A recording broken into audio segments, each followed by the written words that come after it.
Have you ever noticed how some people visit a big city and instead of feeling excited, they feel mentally exhausted? Not physically tired, but like their mind is constantly switched on. And then those same people go back to a quiet village, and suddenly everything slows down. Their breathing changes, their thoughts feel clearer, they sleep better, and they don't even know why. Most people assume this is just about lifestyle, that villages are simple and cities are advanced, that one is slow and the other is fast. But that's not really what's happening. What's actually happening is psychological, because your brain was not built for cities.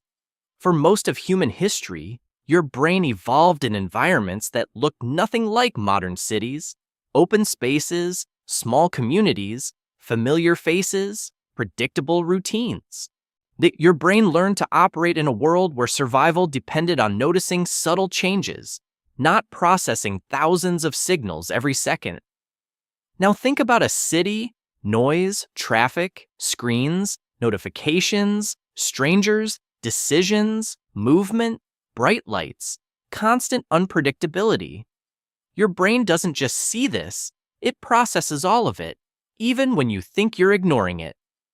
There's a concept in psychology called cognitive load, which refers to how much mental effort your brain is using at any given time. And in cities, your cognitive load is constantly high. You're making micro decisions all day long: where to walk, who to avoid, what to focus on, how to respond, what matters and what doesn't. And this drains you even when nothing important is happening.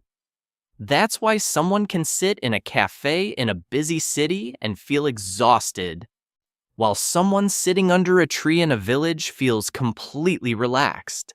It's not the activity, it's the environment.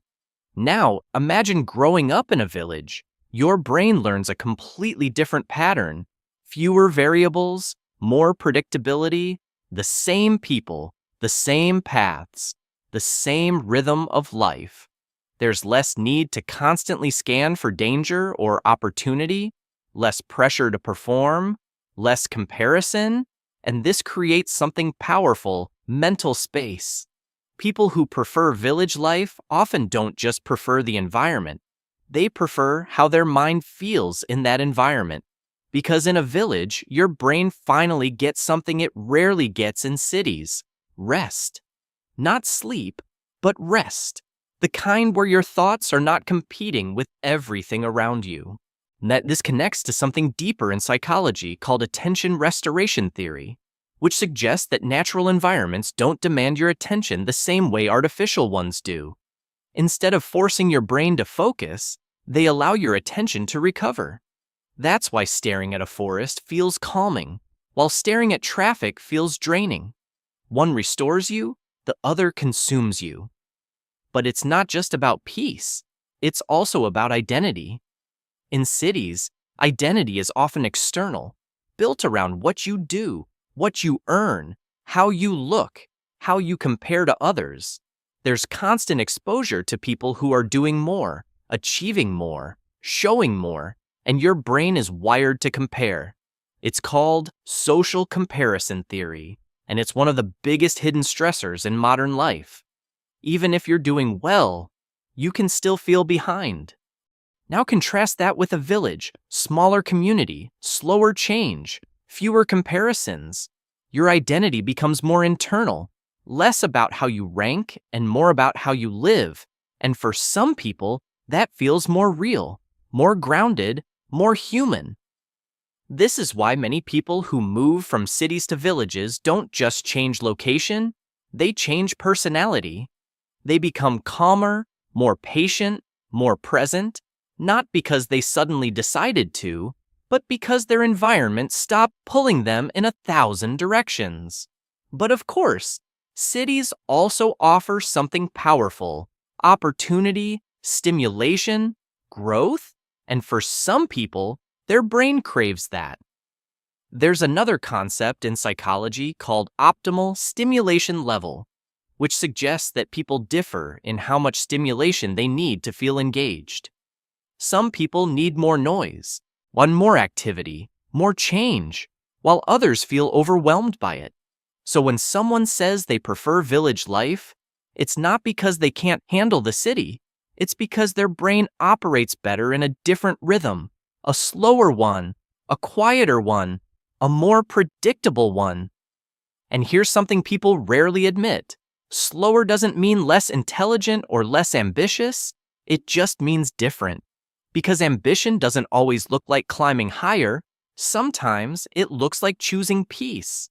And that's a difficult decision in a world that constantly rewards speed. There's also an emotional layer to this. In villages, relationships often feel deeper, not because people are better, but because there's more time, more repetition, more shared history. You see the same faces every day, you build familiarity, and familiarity creates trust. Your brain loves familiarity because it reduces uncertainty, and uncertainty is one of the biggest sources of anxiety. In cities, you're constantly surrounded by strangers, and your brain stays slightly alert all the time. You might not notice it, but it's there, a subtle tension, a constant background noise. So when someone prefers a village, they're not just choosing quiet. They're choosing emotional safety, a place where their brain doesn't have to stay on guard. And over time, this shapes how they think, how they feel, how they see the world. But this isn't really about village versus city, it's about awareness. Because once you understand this, you start noticing your own patterns.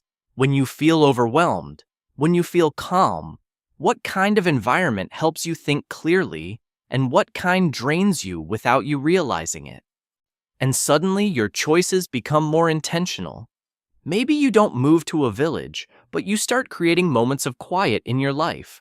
Less noise, less distraction, more space, more presence, because your brain doesn't just need success, it needs recovery. And maybe the real question isn't where you should live, but how you should live, wherever you are.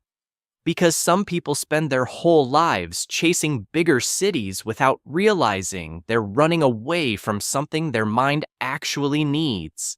And others step away from the noise and finally hear themselves think. So if you've ever felt like you don't belong in the constant rush, maybe it's not a weakness, maybe it's your brain telling you something. And the real shift begins when you stop ignoring it and start listening.